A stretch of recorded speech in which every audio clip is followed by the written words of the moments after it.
Hello, and welcome back to the Mountaineer Sports Insider Podcast. I'm Brett Berner, RJ Rice to my right, Cody Burton on the table, Connor Roberts and Matt Foley on the couch. We are so excited to have this crew ready to go for MSI. Technically the second episode. Cody and Connor have already recorded one. We'll get into that plug later on in the show, but we are so excited. It's a couple days before the official school year starts. Sports is officially started here for the 2026-2027 school year. WVU women's soccer picking up a 2-0 victory last night against the Dayton Flyers in the home opener. First sporting event of the academic calendar for this season. We've got football on the horizon today. We're getting ready to go to a practice after we record this podcast. But, yeah, guys, we're excited to go. 5 people in the room. Missing a couple of the D editors, but still, this is a great feeling to have everybody ready to go, revved up for MSI. It's a fun time to be around. Y'all were up a little bit earlier than I was. Y'all went to McDonald's. I woke up around the time y'all were meant to go, and I was like, my head hurts. McDonald's just going to make it hurt even worse with the amount of cross-contamination in those kitchens. And I'm like, yeah, I'll stay. I'll shower, and I'll get in here and be ready for this practice, you know. There goes the brand deal. Sports strategist. He's got to get those NIL deals pumping out. We're not getting the jersey patch for the U92 polos, I guess. There's not No going to Antero Sports on the there's going to be no U92 meal. Man, imagine we put the Antero patch on our polos. That'd be great. That would be pretty good. But again, speaking of that, that's been one of the biggest, kind of news of the summer. West Virginia hopping on the train, getting on one of these. There's been so much across college sports of now teams with the NIL opportunities, partnering with brands, being able to put patches on really all their jerseys. It's been a really exclusive thing throughout all sports. West Virginia has entered the frame, going with Antero to be the official jersey patch partner of the entire sporting collection that West Virginia offers: football, basketball, soccer, gymnastics. Every jersey will have the Antero patch. How do you guys feel about this? I know this has been a lot of conversation the entire summer leading up to this. We have schools like Notre Dame, Ohio State getting in on these huge opportunities, but jersey patches continue to be a thing because don't forget, Monster will also have a jersey patch on every Big 12 school with that partnership that the whole Big 12 conference announced. I think it only makes sense for West Virginia to get on the trend of jersey patches in this new age of college football. You have to adapt. You have to find a way to get that extra penny. You have to find a way to bring in that high recruit now because it's adapt to survive. And that was one of my questions going into, I guess, the later part of the summer was how would West Virginia accommodate the patch with the already Big 12 monster patch? Because it's like, are they going to be able to do 2 patches? How is this going to look? How is this going to work? Is the Big 12 going to have some sort of say in this? And I mean, you look at the group, and it's just, I think what made this deal more special too was it wasn't just football that got the patch. It's all of WVU sports, and it's just another way for sporting to get more money to help win. Yeah, no, I think it's a great idea. It helps level the playing field a little bit for smaller schools like West Virginia in comparison to the Notre Dames and Ohio States. But something I was kind of interested about is they got this jersey patch sponsor. It's going to be on the basketball jerseys. They play in the Hope Gas Coliseum. These are 2, battling brands in the same realm. Is that going to cause some conflict between the sponsorship they already have with Hope Gas? Is Antero going to, that's one thing I'm kind of concerned about is, could this specific jersey patch sponsor also conflict with another sponsor that WVU already has? I don't think it will, because these are all in-state resource companies that they work together anyways, and that's what they're all working together, and is what I've kind of inferred with a lot of the reports about this deal. There's overall multi-million-dollar, not exactly that's not been reported outside of a couple of people saying, AI said this, that's not true. All we know officially that it's a 5-year partnership between Antero and WVU Sports. Yeah, and we know it is multi-million. Yeah. Yes. That's been confirmed. Yeah. But the specifics outside of that, who knows? But what I like is that they picked a company that would let them change the colors and be like, oh, it's going to be just the colors on the rep patch, it actually blend in because, I mean, I'm an NBA fan. I'm a Premier League fan. I'm just an overall European soccer fan. And in the NBA, they all have jersey patches. Some patches blend in more than others. Like, in my opinion, the Loves patch blends in really well in the Thunder jerseys. But then, for example, like whenever the Mr. Beast patch was on the Hornets, it was like, I don't know, man.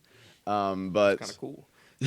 It kind of worked. and then like in the same time in like the Premier League, you get to the levels where, I mean, they've banned it now where you have stake partnerships and like stuff that, like, I'm not really sure if this should be on a sports uniform whenever you have guys getting suspended for it, like over the next corner. And but I'm glad they picked a company that's in-state, another one of these in-state companies that they're trying to promote and stuff. I just enjoy that part, and it could be fun. I like the design on all of them that they showed, except for, you know, the men's basketball and women's basketball ones. I think it's far too big, but I think that was just they slapped on the football patch just for the picture. But let's see. Yeah, Cody, I think keeping it in state, especially with Ontario resources, I mean, we mentioned earlier multi-million dollars are going to go in that range. Don't know the exact number. But in this age of college football, and Matt, you kind of mentioned this earlier, you have to stay competitive. I know Ren Baker's really big on revenue, and especially with, I believe, the WVU MAC club had like record numbers this season. And that's a really big thing. In college football, you have to be making a good enough revenue for NIL, and that NIL gets you better players. That's just this age of college sports in general. I mean, you could only say college football, soccer, basketball. It's going to be all of college sports. So I think Ren Baker taking that initiative, trying to be a step ahead, I think is very smart for WVU as a whole. It'll keep them more competitive for years to come as well. And you've seen these jersey patch numbers from a bunch of other schools. I know Illinois, I think, just had one for around like $30 million. I mean, there's a lot of money coming in to some of these schools. I mean, WVU's don't think it's that much, but, I mean, using it as a reference number. But for Ren Baker to keep ahead for WVU athletics, I think is really good. It's good to have an athletic director that really puts the future ahead for West Virginia, and especially keeping it in state, I know will mean a lot for the fans as well. Yeah, and obviously this has been a huge topic of conversation. Ren Baker is a very outward speaking about, you know, the revenue expenses for West Virginia. He talks openly about how much money is coming into the program, how much money he wants to pour back into these programs, because the fact of the matter is, in all of college athletics, there's a lot of stuff going on right now. Some might say a lot of problems, but at the baseline, you need money to be able to compete in today's day and age. Partnerships like this, a lot of people saying college jerseys are sacred. Why? Why are college jerseys more sacred than NFL jerseys? If they can have patches, why can't these college jerseys have patches? I've heard a lot of people, Kirk Herbstreit's openly said, like, I mean, why not do it? It's not like these jerseys mean anything more. If this is going to help schools compete, they should be, you know, very open to having these jersey patch partners. I think West Virginia's made a smart move. You continue to see these partnerships, obviously with Hope Gas, now Antero. Still, you have the opportunity of naming rights to Milan Pushkar Field. So a lot of stuff going on around the university with the Moneyways, and obviously going out to Omaha definitely has kind of ignited that flying WV logo, and a lot of people are starting to pay attention and gearing up for football season. Year 2 under Rich Rodriguez, obviously in his second tenure as the Mountaineer head man, but a 4-8 season last year, a completely new roster, a lot of new faces, but West Virginia, they're starting to build some high hopes. We've gotten a glimpse, some of the talks with Rich Rodriguez, some of the conversations we've had with players, staff. There's a lot of buzz going around this football program right now, and a lot of people have some high expectations. Yeah, I think this team has some serious, I guess, hype for after last year. There's some stuff to be smiled at. Like, you look at the offensive line. The offensive line got a vast improvement. You bring in multiple veterans to this offensive line that have played at sort of the highest level. You bring in Amari Bubba Grayson, who was a first-team All-American Conference USA. You bring in your highest recruit in a long time in Kevin Brown to anchor the left tackle spot. Carson Cassidy was a part of one of the highest-scoring offenses. He'll slide in at right tackle. And then you bring in Wes King, who you sort of thought could play guard for this team and has ran away with the center role. And I think the most important thing about the offensive line is that they have depth this year. You can roll your number two, your set of number twos this year could have probably started last year on that offensive line. And then I just think another thing that's going to be interesting about the rest of August is how some of these position groups shake up. I think the corner position is a really interesting spot to have. I know some of these other reporters have been like, they don't know what's going to go on at the corner. Who's going to start? I know Nick Taylor's been making some headlines. It seems like Kamari Wilson's been the real vocal leader in that room at the safety spot. I also think the linebacker core is probably the strongest position this year. It's possible they go 7 to 8 deep at that position, and Zach Alley's able to rotate them possibly every down. Yeah, I mean, that's what Zach Alley wants to do with this defense. It's what he did at Oklahoma. That's what he did with his first stint with Rich Rod. Just deep linebacker rooms where you can rotate, get speed guys on the field with some power rushers off the edge. He loves to send he loves to have 4 linebackers on the field at all times, which is not something you see every day in modern college football. But he really uses 2 of his linebackers as extra edge rushers. He loves to send pressure, and that was something that you couldn't really do last year. You would get a little bit of pressure up the middle with your nose guard and your D tackles, but anything off the edge was free reign for the offense to just beat you to the outside. The one thing I am really excited with the defense this year is they seem to have a lot more athletes and a lot more speed on defense, and that was something that really hindered the Mountaineers last year. One of the worst pass defenses in the country, one of the worst defenses in general. I mean, they gave up 409 yards per game. Like, offenses averaged 5.5 yards per play against this defense. The defense was just slow, unathletic.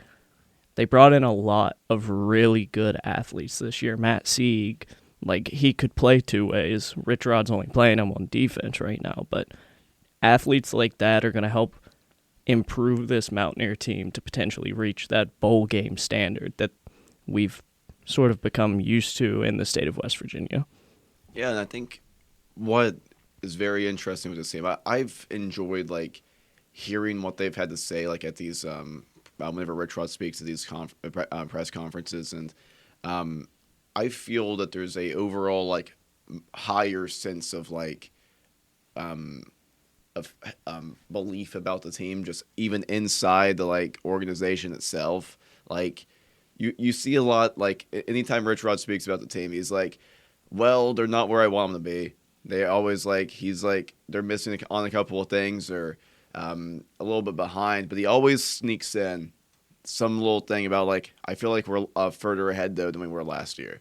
And I'm that makes perfect sense. This is they came in this entire coaching staff came in late in the cycle last year. They had to throw a bunch of bodies onto the field, and there wasn't any sense of roles that they were looking for. They were just looking for guys that can play football. And now they're actually able to fit guys that fit into Zach Alley's defense really well. About all 3 levels. The linebacker core is much better than it was last year, and I think it's the strongest part of the entire defense. The secondary has some questions, but there's a little bit of a confidence in there too, and not to mention that Jason Chambers is practicing with the defense again as of yesterday.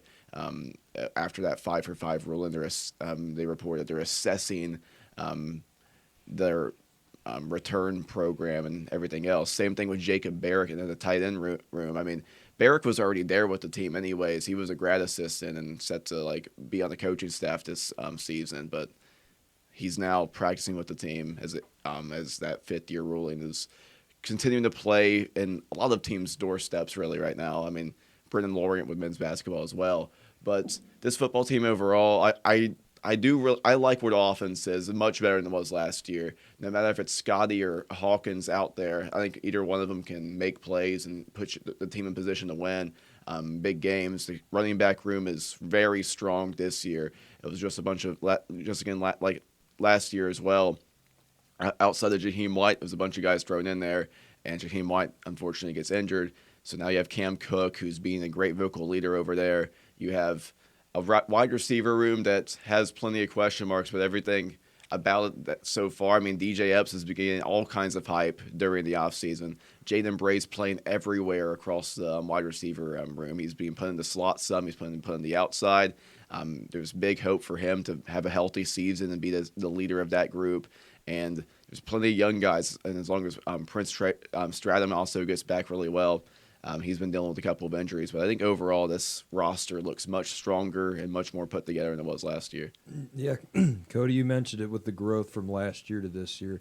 I think it's very important. Rich Rod said this, I believe, I'm pretty sure it was yesterday, that he doesn't want his team obviously making the same mistakes that they made the day before in practice. It's all about that consistency.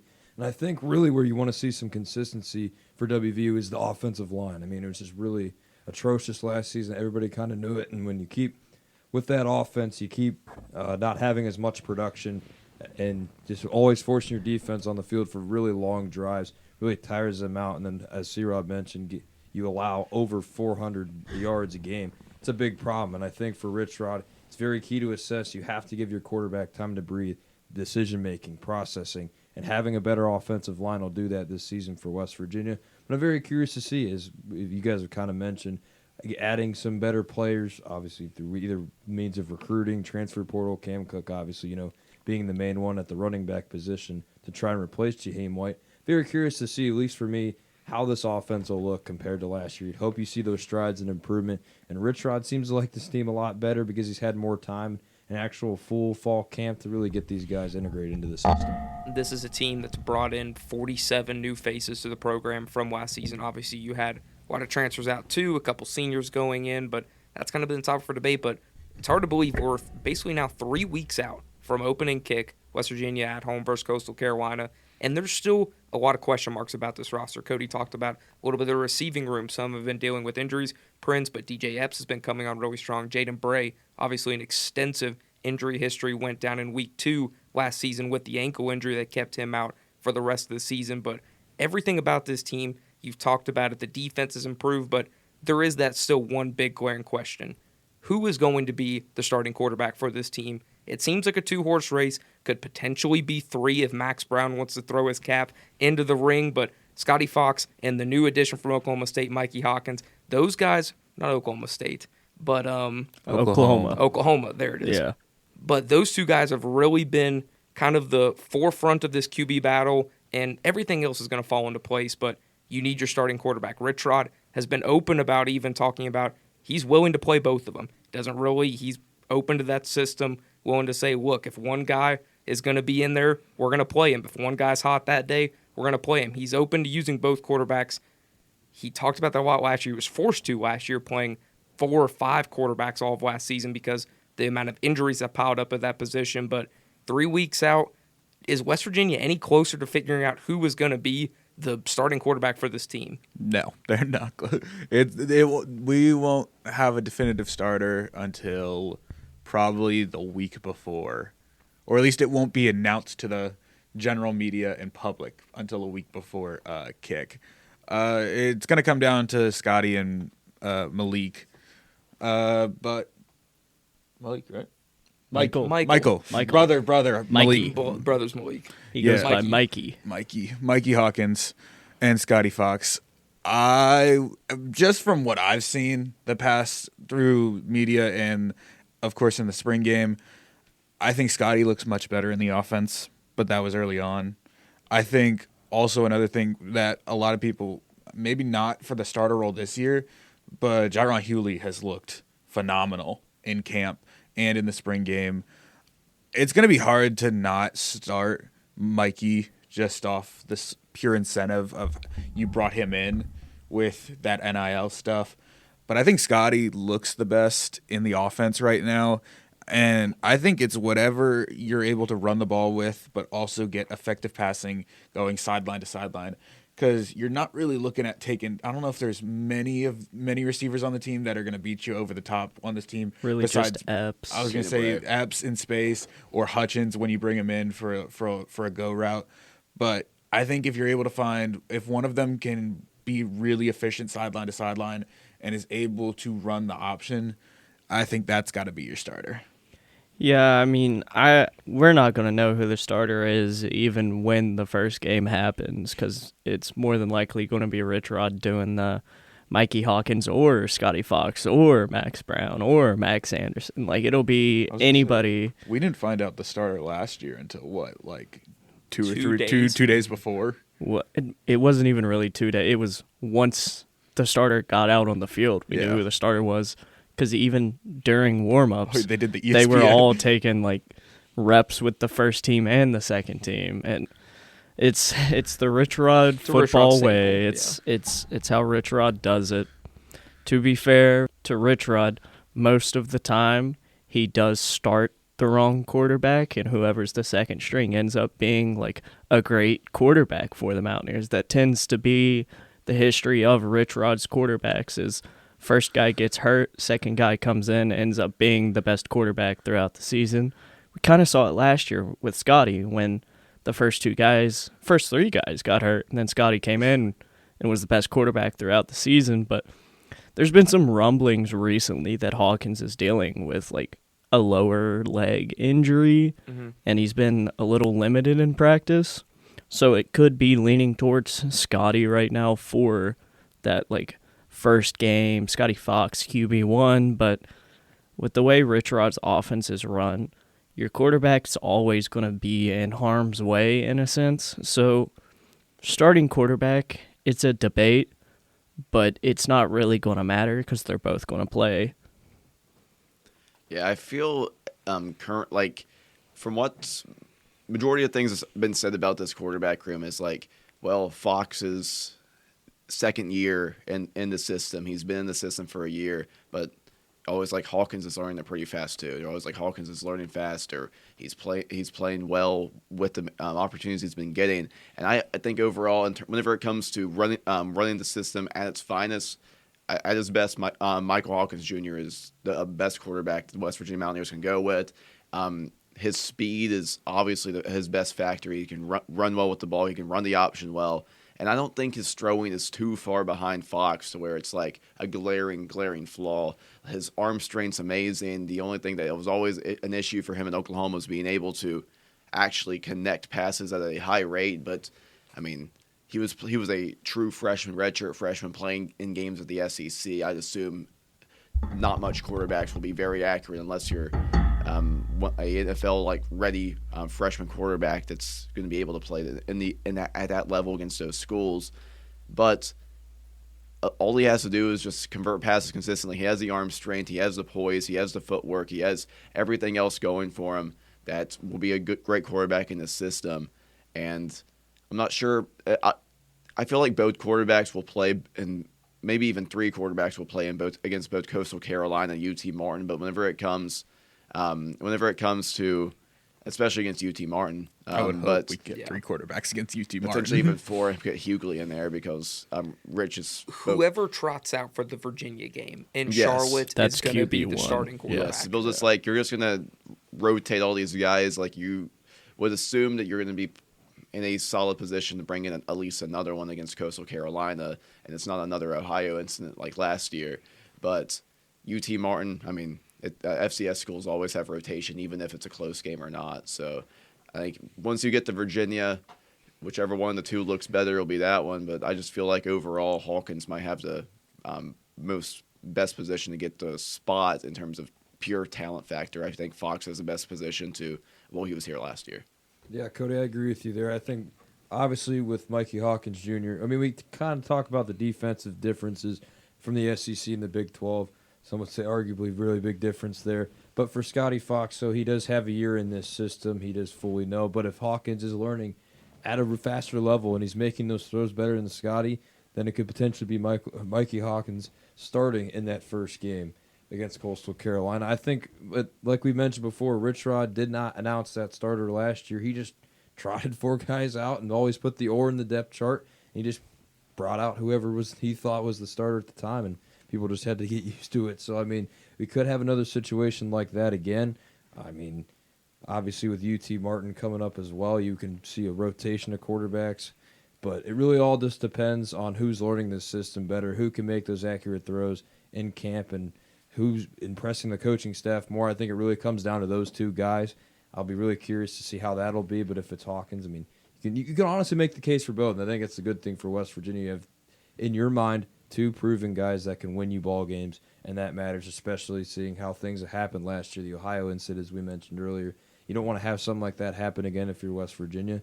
So obviously putting the quarterback in, depending on if it's Fox or Hawkins, if finding that out sooner rather than later, probably be better for first-team reps. You're always in a good spot when you have the luxury of deciding between these battles, saying, we've got this quarterback that we really believe in. It's not an issue to have another quarterback that you believe in. I've seen a lot of people, though, talk about how West Virginia backed themselves into a corner when they brought Hawkins in from the transfer portal, see an SEC addition, kind of tried to play with that a little bit last year, didn't work out, but people saying that, you've got this kid that started a majority of the games last season. Is he really not going to start? Are you really going to bench him? The fact of the reality is Scotty Fox is very capable of being the starting quarterback for this team, but Scotty Fox was also QB3 last season. He was never supposed to be in these games trying to win West Virginia games. Fox had explosive moments at times. His first game as a Mountaineer, he ran that 70-yard rushing touchdown in the first game he played in. I mean, just showed the explosiveness in that time. He showed his arm strength, had good completion percentages, was able to make passes. But Mikey Hawkins, I mean, this guy, you got an SEC product, but even that, you can throw that out the window. Just the skill set that he has, I think, is exactly what Rich Rod is wanting to bring to this offense. And you've got Cam Cook there, the star running back, probably the most breakout potential player. I mean, seeing this guy on Maxwell Award watch list.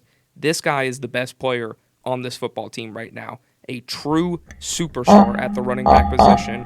And I think that's going to be a lot of fun. I mean, this guy led the NCAA in rushing yards last season. You've got a major capabilities to see Cam Cook explode in this offense and be, first team all Big 12, get all these accolades. But with an improved offensive line, I think that's a realistic possibility that Cam Cook could be one of the premier backs in a loaded running back room in this entire Big 12. Yeah, I think also one thing that people are getting caught up in based off the quarterback thing is Mikey Hawkins is not Jalen Henderson. Like, I think people were so caught up. It's alluding to it. Like, it really what it is. Like, if you're deciding between Mikey Hawkins and Scotty Fox, I really don't hate either option. Last year when we were deciding between Nico Markiel and Jalen Henderson, it was like, there's really no debate here. The argument for Jalen Henderson was the SEC tag. Like, he played for an SEC team. That is not the case with Mikey Hawkins. The argument for Henderson was that he was basically a running back, and we knew we weren't going to be able to throw the ball very well, like, after the first game of the season. It just became evident in that year that teams just need to put 8 in the box, and offense wasn't going nowhere. But that's what happened. I think to go along, Cam Cook, special player. He's going to be a premier back in the Big 12, probably a premier back in America. I think it's also a testament to the depth of this running back room too. You bring in Amari Latimer, and he's one of your highest recruits in the 2026 cycle. You also bring in one of the best JUCO running backs in Martavius Boswell, who has elite breakaway speed. And then Chris Tolley has been having a great camp so far. This running back room, if there's pray for no injuries, should be able to rotate 3 to 4 guys in this room.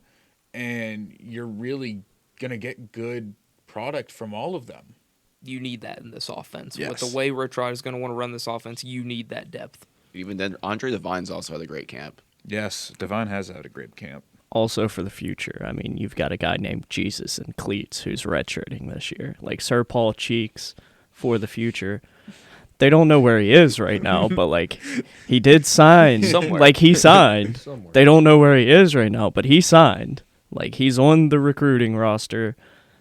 They don't know where he is. Like a Jaden Stone type of thing where Hey, he could just be, like, rehabbing the injury because it was a brutal injury he suffered in he's high just school. rehabbing. But, like, that's the thing with this offense is with Rich Rod, if you can get, like, 4 yards a carry, you're going to win most of your games. Like, you don't have to throw the ball in Rich Rod's offenses. And that's what's great about both of these quarterbacks. They can run. That's what Rich Rod wants. He wants guys who can run. I mean, he wants to run the ball. He wants to set the tone, spot the ball, get down fast, and he just wants to go. We don't need to throw the ball. You don't need outstanding quarterback play to be successful in this offense. You just need Cam Cook, Latimer, and then either of your quarterbacks to pick up a few yards here and there. Yeah, I think overall this, like, the run attack should be multitudes better this year than it was last year. Just off the pure fact that the offensive line is strong. It is much stronger than it was last year, in a good spot at both levels. You have a better coach as well, leading the way, and Rick Trickett leading that offensive line.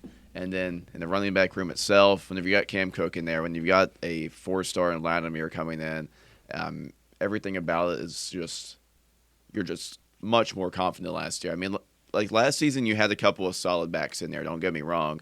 Like you had guys like Dior Hubbard, who ended up leading all running backs on the team in rushing yards last year after how it all ended up. I think he started like 4th on the depth chart, but that's just how much injuries occurred. But now this year, you got a lot of guys coming in. Multiple guys can be subbed in and out. You have a fullback this year. Take that with what you will. I mean, he's really trying to embody Owen Schmidt as much as possible. But shout out a preseason All Big 12, is he? But looks phenomenal. I mean, yeah, embodying the runaway beer truck. It's just like it's put a lot of like faith into him. It's like he's hyping himself up this hard. So I'm like, if you like end up missing like 5 blocks a game, like some of the interior offensive line did last year, like all you have to do is be a solid lead blocker as a fullback. But it's gonna be a big role for you, especially in the fat package. Caden Luke's gonna have to run through a wall a couple times. Big Caden. Just got to bring that energy. That's what you need. You got to have the confidence. Yeah, I mean, honestly, what this team was missing until Curtis Jones kind of stepped into that role last year was big, meaty guy, not going to fumble, might not get 3 yards a carry, but he'll try and run somebody over, and that was kind of the toughness this offense was missing last year. And with the fullback they have this year, who looks like an absolute maniac, we've all seen the pictures all over social media, that's something they have. That's something you need, because West Virginia last season, and even I would date it back to the Neil Brown era, West Virginia struggled in short down scenarios, especially, 4th down. You saw a lot of just complex scenarios going shotgun, 4 people in the backfield. It just always feels like West Virginia has tried to complicate things on these 4th and shorts. I think all of college football has steered away. When I see a 4th and inches or a 4th and 1, I see the team in the shotgun. Just not a fan. Get them under center. Get him in I form. Either give it to your fullback or let him go out there, head down, run the ball. That is the best way. Run the ball. Run that ball. It's just the best way. If you're trying to get a 4th and short, just hammer it. Go in. It's Rich Rodriguez, guys. He is going to want to these scenarios. He doesn't want to be in shotgun, but last season kind of called for more of that. When you have more explosive quarterback, obviously you want that option, be able to be in shotgun for those read option plays. But now you've got some definitely bigger guys in these rooms. You can go in I form on 4th and short and just try and pound your way through. But everybody's been talking about the offense. I feel like the defense has kind of been overlooked, and I do think the projections of the defense is probably going to be a step back from what this offense capability is. There's a lot of new pieces in, kind of unseen talent from the defense that people are kind of hoping to develop, have a big year. I do think West Virginia obviously struggled on the defense side of the ball last year. Zach Alley, defensive coordinator in his 2nd season. There's been a lot of changes, new guys in, revamped secondary, defensive line, and everything. So that'll be what we're talking about with the defense. Who are some guys that have kind of stood out to you guys early on in camp? Obviously, you've gotten short peaks, but some big names that were brought in that caught your attention. There's a couple that I think could really be standout players in this West Virginia defense. Stolsky's going to be a dog for the Mountaineers this year. I mean, he's got the neck roll as a linebacker in, 2026 now? Having the neck roll, the OG, tucked shoulder pads. This guy just looks like an absolute menace out there. He's a hard hitter. He's put up good stats. He's a transfer. He's just a good guy. The way the players talk about him when they talk about Stolsky, he's like a de facto leader of this defense, and they call him Sunshine when he's out there on the field. I mean, he looks like Sunshine from Remember the Titans, but he's going to be an absolute dog. He's going to fly around this defense, and he's going to be sort of the leader of that linebacker unit this year. Yeah, I think we can talk about really the entire linebacker room. The entire linebacker room is deep. There's guys that can play at both. Since Zach Alley has 2 interior linebacker positions, they can play at both spots. There's flipping around all of the veterans and trying to let the freshmen just pick a position. But all the veterans in this, there's multiple. You have Ben Cutter, you have Stolze, you have Ashton Woods. All these guys, two of these guys being on the room last year, returning. I really like Antoine Sharp a lot in that room. He's a true freshman. I feel like could get on the field, but going to the secondary, which has been what a lot of people is really worried about. There's a lot of big plays given up. I'm a big Kamari Wilson fan. He hits hard. He plays good coverage. He's a do-it-all safety. Can play at either safety position and not skip a beat. He's played in every single league possible. He spent a season at Florida, a season at Arizona State, and a season at Memphis. Had a redshirt year at Florida State in that too. Now he's in the Big 12 with West Virginia. But he has Big 12 experience. Was in that first ASU team that made it to the college football playoff. Had 3 tackles in the Big 12 championship game. Has played at a high level with Memphis. He's a really well-spoken guy too. You can tell that he has a good head that won't put you in situations like some of the defense did last year with crazy plays that led to ejections and suspensions and whatnot. He's a strong-hitting safety that plays in the legal limits, and it's going to be very fun to watch him. I'm a big fan of him, no matter if he plays at the more outside safety or coverage safety position. Yeah, I'm curious to see. On the defensive line, I'll go with Zeke Durham-Campbell. The Coastal Carolina transfer had 5.5 sacks with the Chanticleers last season. He was third team all Sun Belt. I really think for this defensive line for West Virginia, getting more pressure towards the quarterback will make, obviously, every position group's life easier, especially with the linebackers, the safeties. Getting pressure on that quarterback, very big for the Zach Alley-led defense. I'm curious to see what Durham-Campbell will do. I really think when you do end up getting that pressure, it also makes the offenses have to adjust really to your system on the defense. And I think really for West Virginia, getting that pressure, it'll always be about pressure. Rich Rod's a big trenches guy. So if you can win in the trenches on the defensive line, that'll really help. And I think Durham-Campbell will help lead that pressure for the defensive line. Cody, you brought up Kamari Wilson. I've been watching the other safety, Andrew Powdrell, a lot throughout camp. I love this kid's game. Coming into his senior year now for the Mountaineers, transferring in from UNLV, he started every game for Dan Mullen and the Rebs last season, and just a downhill physical safety. He's only 5'10", 186, but still, his game, he had 63 total tackles last season, 41 solos, 5 stops, 2 pass breakups. I mean, he has been a solid player for UNLV for a couple years now before going to Montana State. But I do think that Powdrell is going to be a guy that really can captain this secondary, him and Wilson kind of being in the skies, both in that free and strong safety role. I think Powdrell will be kind of more of that strong safety type of fit, maybe putting him down closer to the line, more of a Fred Perry type of role that we saw from West Virginia last season, that Perry really started to find success at that safety spot when he kind of moved in to that Mike linebacker almost role, playing closer to the line, really getting some success there. Powdrell, not the biggest again, but still hard-hitting, open tackling is phenomenal. And I do think another one that's flown under a lot of people's radars, Harper Holloman from Western Kentucky, the transfer, just another edge piece that Zach Alley's going to be able to use. The defensive ends really struggled last season. You had a lot of production from the defensive tackle spot, but the ends, you had a lot of hopes from some guys coming in.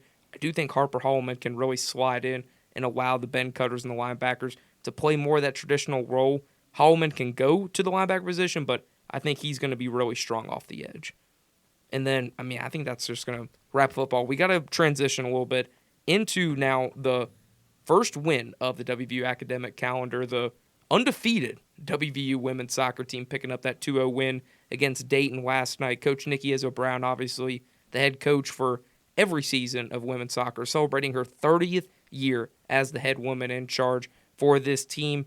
Mountaineers pick up a big win, but did get a little bit of bad news before the game started, and I think that's kind of been a blow, but still, West Virginia showed this is a very deep team. They're projected 4th in the Big 12. They've got a lot of potential to really have another success story like they did last year. Yeah, I think you just want to mention it's rough to have Maddie Levy out of the year. She announced it back in spring that it was multiple different injuries in her knee that happened, that she's trying to be back next year. It's all in the same knee, so it's all surgeries going towards that one.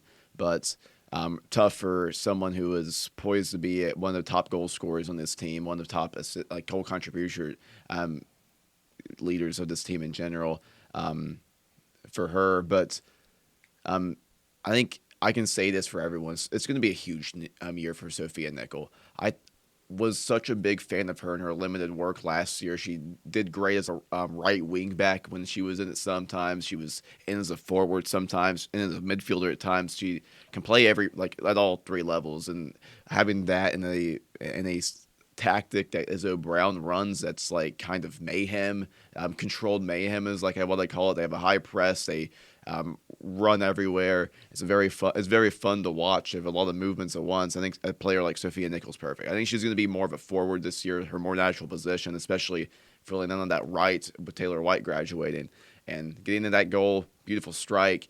Maya Leone got an assist as well. I'm a big fan of her in the midfield. But overall, the roster it's very interesting this year because you have obviously a player like Taylor White graduating. But other than that, a lot of returners. Manny Levy injured, but you have a lot of returners and a couple of really strong attackers and midfielders. And as always, the back line will be as good as ever. Another clean sheet. They led the Big 12 in clean sheets last year, had another clean sheet in this match. And yeah, it's rough to have Roxanne Villan gone after such a great year last year when she had a year of eligibility left, but who's going to pass up a opportunity overseas in the second division of France? But Naomi Ingleton's there another year as a team captain. Gianna Koss is poised for a great year as a captain herself. And then it's going to be a great year overall, I feel like, and really is a great way to kick off with another win against Dayton.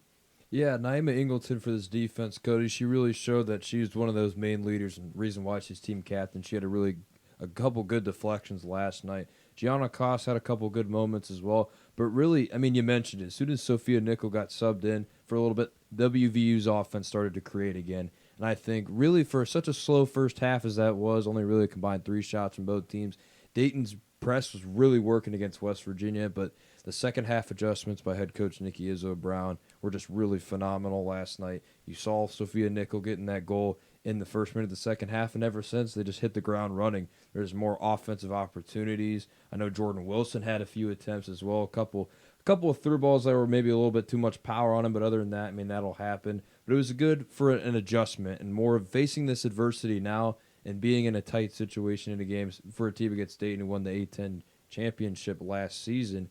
But they had a lot of seniors leave. You're playing a more younger team in Dayton. But I think really for the Mountaineers, and even J.C. Race as well on the defensive line, somebody I forgot to mention, was really good at getting those deflections in and making Dayton's really time a lot tougher.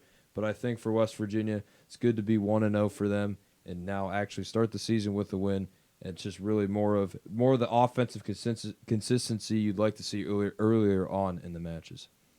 It was strong for the Mountaineers. Obviously, 11 shots compared to Dayton's 5, but 2 goals and only 2 shots on goal was definitely a slower night trying to get to the rim. But Dayton obviously only held to 5 shots, 1 on goal. 3 corners, though, for the Mountaineers, accused to be a huge advance, 3 corners to 1 for the Flyers. Obviously, that second goal ending up coming off corner, an own goal off of Dayton's goalie to really kind of seal the game for West Virginia. But Abby Alexa, one of the star forwards, and really going to be a premier player on this team. She had 3 shots, and one of those shots on goal. Alexa is going to be really powerful for this team, and you pick up the win against Dayton, who is a big name, and you've also got Penn State coming to town, another big name in Morgantown. There's a couple big opportunities for Izzo Brown to really set the standard to start the year for this team. Yeah, I mean, that Penn State matchup's huge. The last time they played, Penn State won 3-1.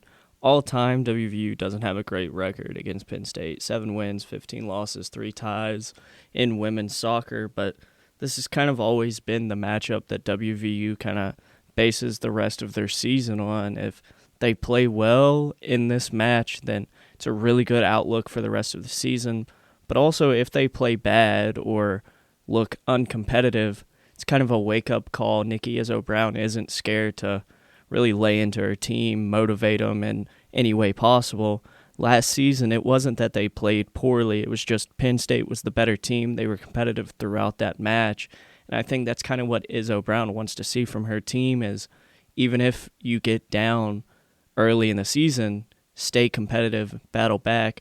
We saw that with them last year until the end of the year where kind of the wear and tear on everybody's legs caught up to them in the Big 12 tournament.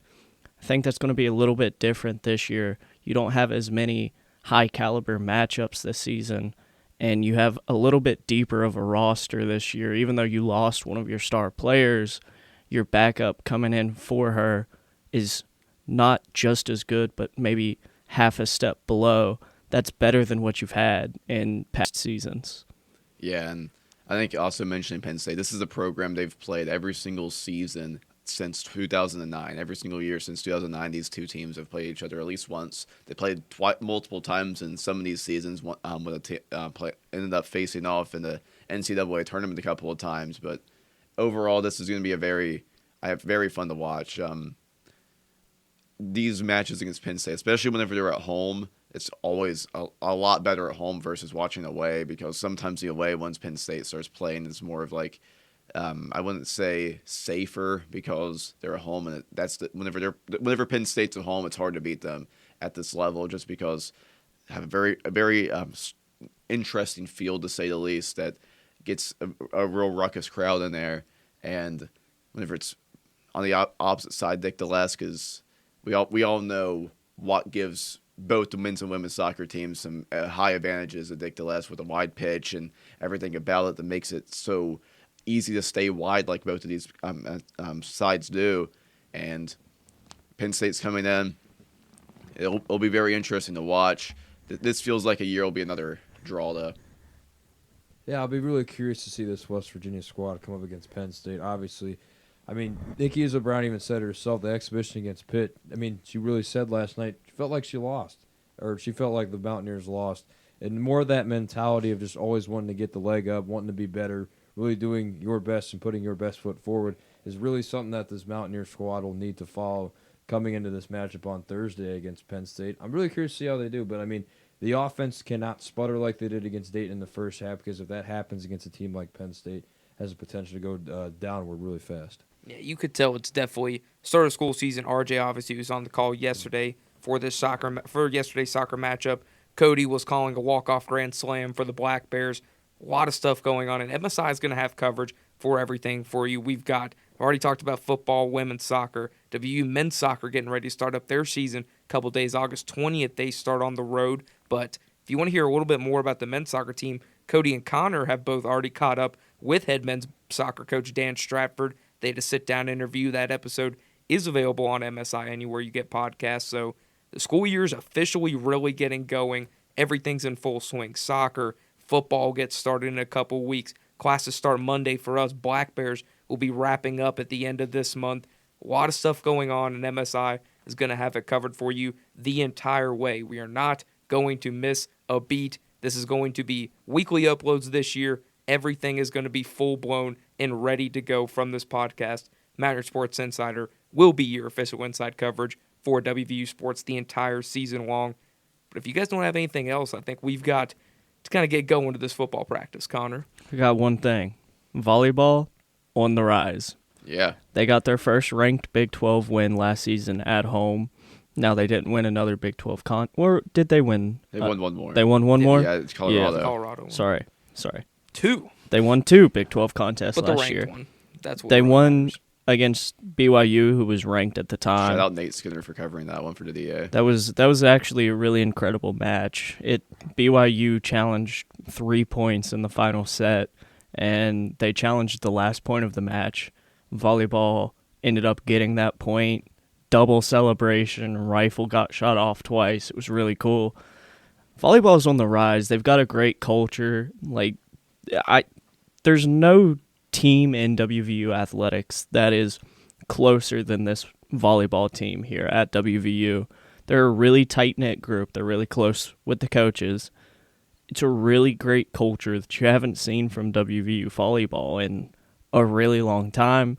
They're on the rise. The Big 12's a tough volleyball conference, but if you can get maybe a midline finish in the Big 12 this year, you could get a lot of very high-quality recruits to come in and play in the Big 12 conference for volleyball. Yeah, and then you got tonight, as we're recording this, August 14th, 5 p.m., Gold and Blue scrimmage at Hope Coliseum. And then they immediately start off the year, August 22nd, Saturday, against James Madison, which is an exhibition, but it's in JMU.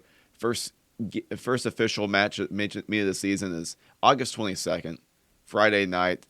Lights, the Country Road Challenge, University of Texas Rio Grande Valley coming to town for the Country Roads Challenge. That'll be a very fun one to watch. I know Olympic sports editor Jonathan Raines will be covering that one the whole way, who cannot be here today, but he might show up, especially to specialize in what he's best at, the volleyball team here at WVU. For men's soccer, if you want to just get a lead up, if you don't want to go back to Stratford just yet, we had an interview for our first episode of the semester, but this team's going to be really good this year, I feel. Obviously, it's tough. Stratford told Connor and I that Dice Veldhorst is done for the year with a torn ACL. He was set to be a team captain. One of the three returning players, him, Tyler Bush, and Tristan Pusahagi were the three returning players on that back line. Tyler Bush is set to have a big year. He's poised to have a big role in that left back position. Took that in-swinging corner with his left foot that turned out to be a Pitt goalkeeper in that exhibition. You could have given it as an Olympico. I don't really care. It's an exhibition. It was on goal. It was a good delivery, but it ended up being an own goal off the Pitt keeper. But they start out August 20 against Charlotte, then come home August 24th against the Bonnies. A very fun start of the year. Pablo Potos is set to have an incredible season. Isaac Shear's playing what seems to be a more roaming role. It's going to be very fun to watch him. A lot of great midfielders this year, very deep at all positions, and the goalkeeper battle's still ongoing. And it's always going to be fun to see who Dan Stratford chooses all those positions to start out. Some great international guys then, Cormier, Burt Whistle, both of those guys very strong on the back line. It's going to be very fun to watch this year, especially with Sun Belt Championship and all's dead set to it, projected to win the conference this year, preseason number 23. Very fun to watch. Yeah, excited to see what men's soccer do. Excited to see what volleyball do.